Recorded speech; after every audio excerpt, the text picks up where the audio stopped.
শরীয়তপুরের সখীপুর থানার দক্ষিণ তারাবনিয়ায় কাওয়ালি গানের আসরে অংশগ্রহণের প্রলোভন দেখিয়ে এক নারীকে দলবদ্ধভাবে ধর্ষণের অভিযোগ উঠেছে।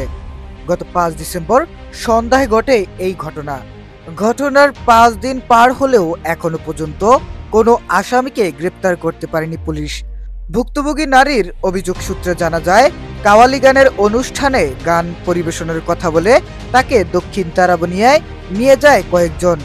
নির্দিষ্ট স্থানে পৌঁছে তিনি বুঝতে পারেন সেখানে কোনো কাওয়ালি গানের আয়োজন নেই।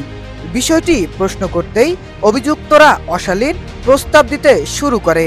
কিছুক্ষণের মধ্যেই লিটন শেখ, রশিদ হাওলাদার, ইদ্রিস মাল ও স্বপন সরকার মিলে তাকে জোরপূর্বক ধর্ষণ করে। পরে তাকে প্রাণনাশের হুমকিও দেওয়া হয়।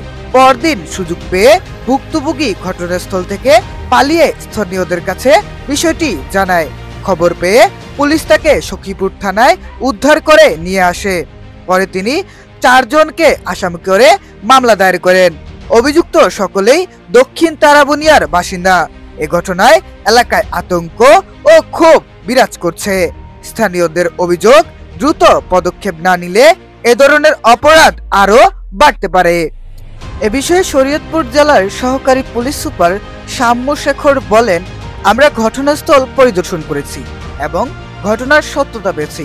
আসামিরা পলাতক রয়েছে, তাদের গ্রেপ্তারের অভিযান চলমান রয়েছে। ভুক্তভোগী নারী ও তার পরিবার দ্রুত আসামিদের গ্রেপ্তার ও কঠোর শাস্তির দাবি জানিয়েছেন।